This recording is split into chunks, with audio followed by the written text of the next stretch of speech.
In this episode, we talk about the differences between the Shure SM58 and the Shure SM7B for live streaming and podcasting.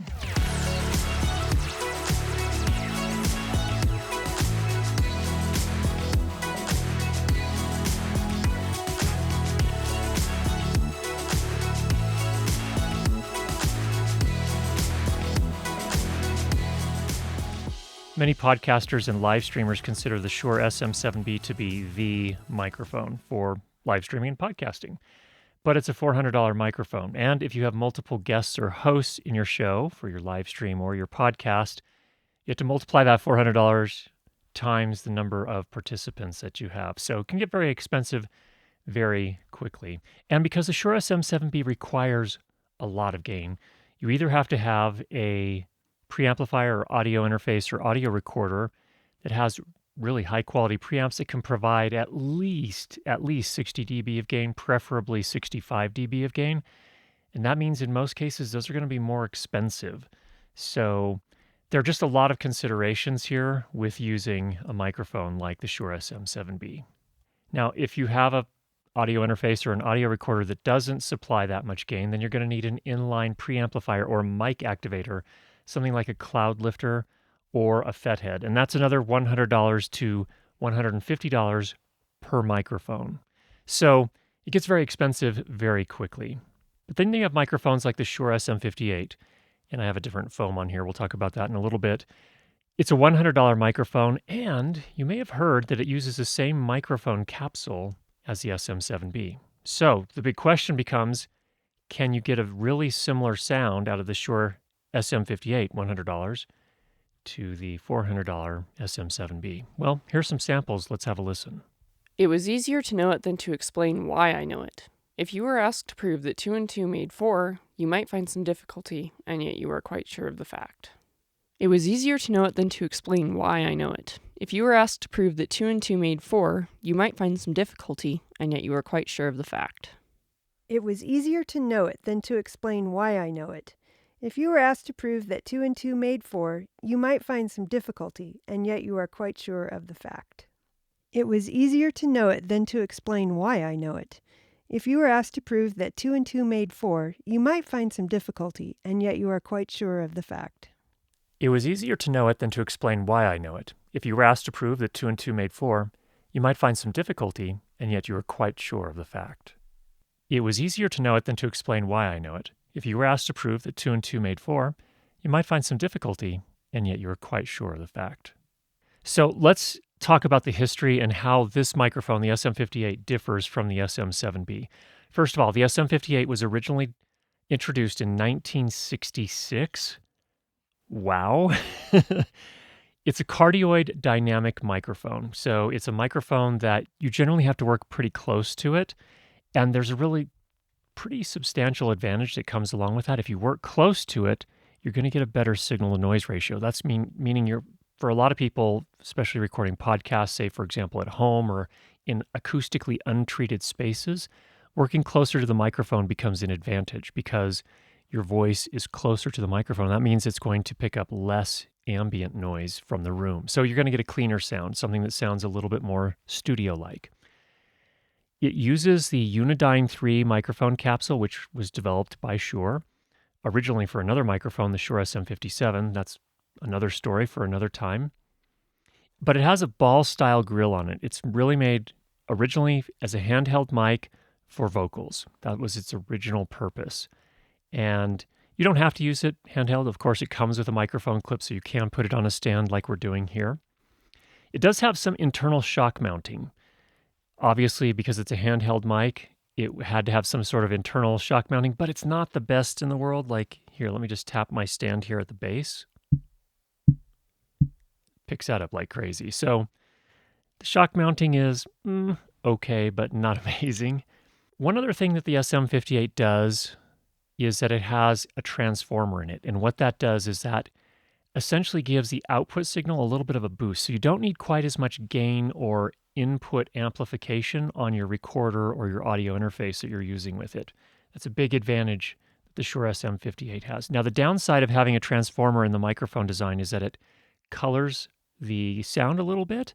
So you get a little bit more of a presence peak. Some people like that, but it can be a little bit harsh with sibilants. That's when you say the letter S or C. And because of its grill does have a little bit of foam underneath the metal part, but this microphone is quite sensitive to plosives. That is to say, let me just take this off for a second. If I say Peter Piper picked a peck of purple pickled peppers, you'll see you're getting that plosive effect. Big part of the reason I'm using this foam here. We'll talk more about that later. Again, a $100 microphone relative to the $400 of the Shure SM7B. Now, the history on the Shure SM7B. First introduced in 1973, and then it followed with an A revision, and now we have the B revision. So it's now the Shure SM7B. Those A and B revisions came right around 2000 in pretty quick succession, and they were pretty minor things. It had to do some minor changes with the XLR connector on the yoke and just a couple of other minor things. It wasn't like a major redesign with new voicing or anything like that. It was pretty straightforward. It's also a dynamic cardioid microphone. Cardioid meaning that it's directional. It picks up, it's most sensitive in the front. It rejects most sound from the back.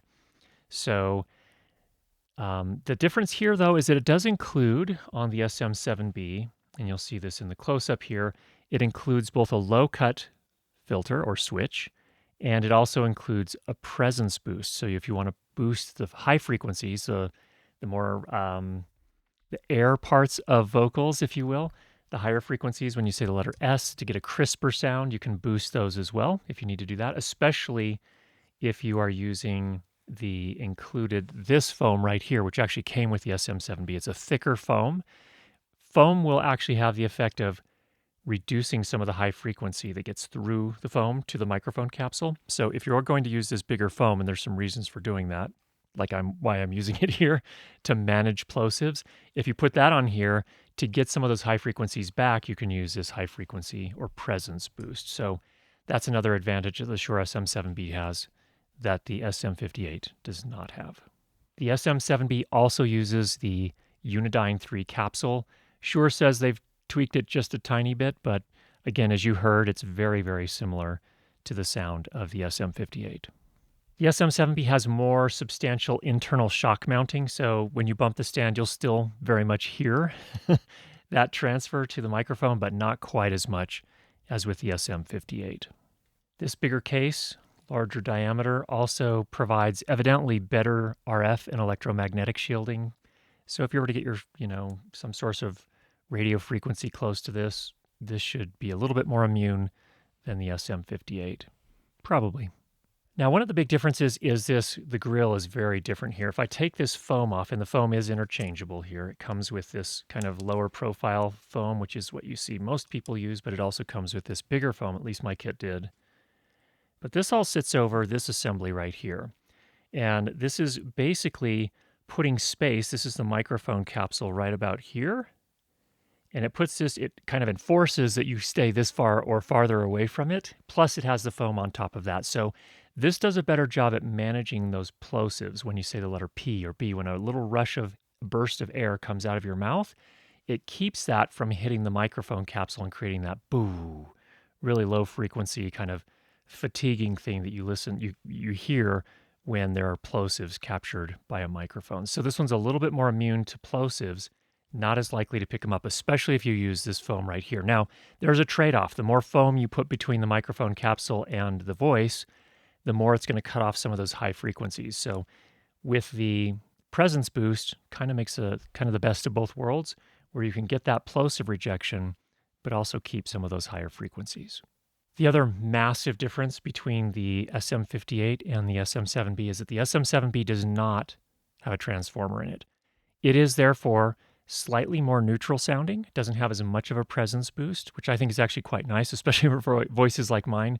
I have a lot of sibilants in my voice. When I say the letter S or C, it kind of can be a grating sound. The SM7B is a little bit better at managing that, just because of the fact that it doesn't have a transformer and therefore doesn't have as much of a presence boost. However, I think you can get pretty close by using the foam on the SM58 as well. So a little bit of a trade-off. And of course, as we've mentioned multiple times, this is a $400 microphone versus a $100 microphone. So back to the big question. Can you get a similar sound with the SM58 to the SM7B for $100 instead of $400? And the answer is yes, you can, I think. However, there's some caveats here. Because of all the things we talked about, I think microphone positioning is really important. You'll notice I have it off to the side here at about a 45-degree angle, aiming at my mouth, and I'm talking just past it. And that's to prevent some of those plosives. So that's the first technique. Also, you're going to have to keep it pretty close. And I would also say that with the SM58, you really probably need to add a foam cover of some sort. This happens to be the one that came with the SM7B, but there are lots of other aftermarket foam covers out there that you can get, including one from Shure themselves. So there are lots of options there. Now, does this sound exactly like the Shure SM7B? No. If you put your headphones on and you go back and listen to all those samples, there's still a difference, but it's pretty small. This is probably 95% of the Shure SM7B for $100 plus whatever it costs you for a foam cover. And throw in a little bit of sprinkling of better microphone technique by placing it off to the side like this at a 45-degree angle and talk just right past it. I think you can get really close for a lot less money.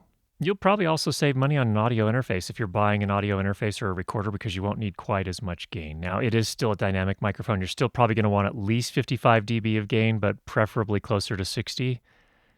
But nevertheless, you can find a lot of audio interfaces for affordable prices that fit that range. Now, does that mean there's no need for anyone to ever buy a Shure SM7B? Well, no, I think there's still value in it.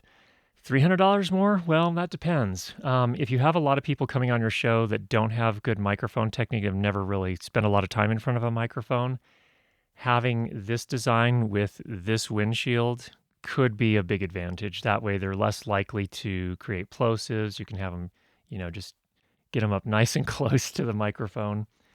Fewer worries there. So there are, those considerations as well.